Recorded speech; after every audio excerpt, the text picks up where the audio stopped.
Ser and estar are both infinitives that mean to be.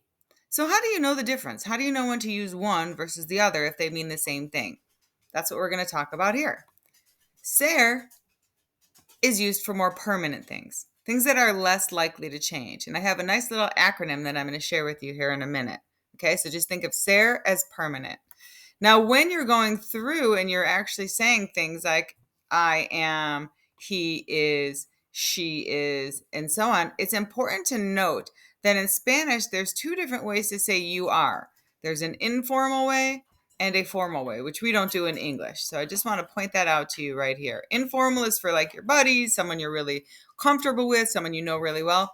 The formal form of the verb, the usted form, is reserved for people we've just met, people we want to be extra polite with in those kinds of situations. It's really more of a you judge the situation to decide which form you're going to use.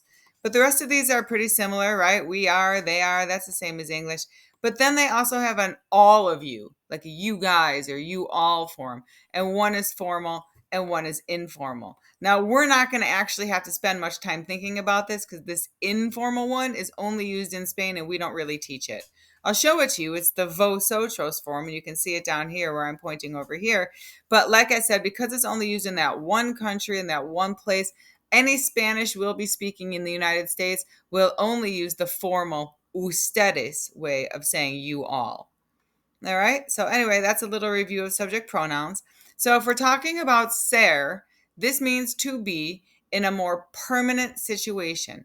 So the times we would use this, the acronym is doctor. That might help you remember. And it's date, occupation, characteristics, time, origin, and relationships.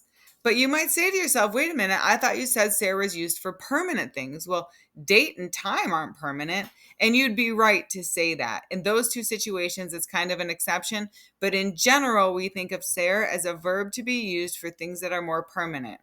So here are the ways that you conjugate it. So instead of saying to be, if I want to say I am, I'll conjugate it to say yo soy.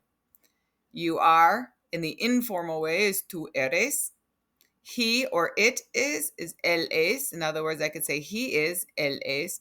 Or if I'm talking about my book, which is el libro, masculine and singular, then I can say él es, like my book is. Él es blanco. My book is white. The book is white.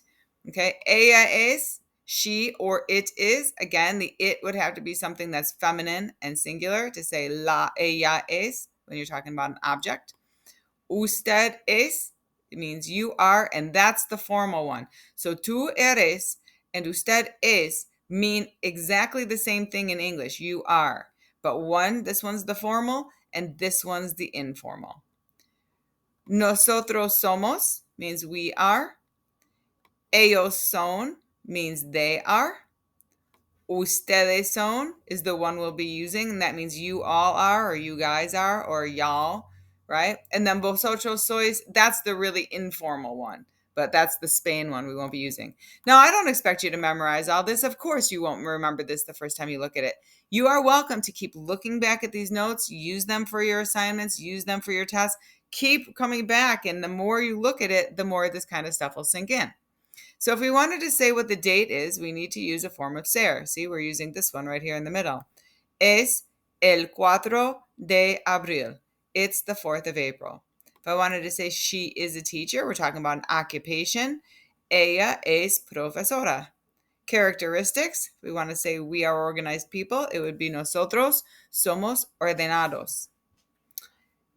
Time, son las 2 de la tarde. And this is all stuff that's been covered in previous chapters. So if you would like to review, you can always go back to those as well. Origin, where somebody is from. Yo soy de Chicago. Relationship, like what your relationship is to a person or an object. Like that's my book. It's my book, or it's my room, or you are my friend. Tú eres mi amigo. So that's how ser works in all its forms, right? We're thinking of ser, just keep thinking of it as things for permanent. Now, if you're looking on your charts, you can find the forms of ser on your ER charts, of course, and they're right here on line 11. I put the acronym here and the link to your notes. Well, these are different notes, but they're all about ser, so that will help you. And Estar, because it's an AR verb, you will find on your AR chart. And here I have the link to the notes as well. Okay, so you can see all the forms right here on your charts. Easy peasy. Let's talk about Estar for a minute. So here are the notes for that in the same sheet. Now we're thinking of Estar as temporary things, right? Like emotions, conditions, locations, things that move, things that change, right? But if you look at the translations, they're exactly the same. I am, I am. You are, you are. You see, they're going to translate to English exactly the same because we only have one way to say I am or to be, you are. So the acronym for this is place, position, location, action, condition, and emotion. So I'm not going to go through every single form of this. I'll just kind of give you examples on how to pronounce it. This is a pretty easy one to pronounce. So if I was talking about the book, I would say El libro está en la mesa. And I can even say él está en la mesa. It is on the table, right? So that would be a possibility here. But of course, I just put the whole word, and está would be there. Están mis amigos. So this is the plural, right? We got this from the ellos form. Mis amigos están en mi casa. So it's telling us where they're located. This is one we won't learn for a few more chapters. This verb ending right here, hablando, which means speaking. That's how you put an ing on a verb.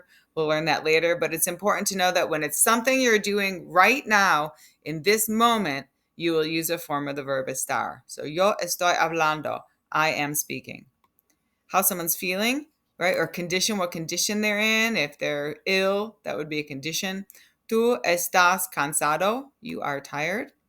And then this is an emotion. Yo estoy bien. I am well. Or yo estoy triste. I am sad. All right. So down here, you're welcome to read ahead. This is about prepositions. So we use estar with prepositions, right? Because prepositions are locations. So all of these are prepositions right down here. And I think there's more down here. All of these are prepositions. This is vocabulary from one of the later chapters in 1B. So it might not be where you are right now in the units, but this is something that applies to Estar as well. Okay, and some of this other stuff comes up in some of the later chapters. All right, so hopefully that helps you understand Ser and Estar.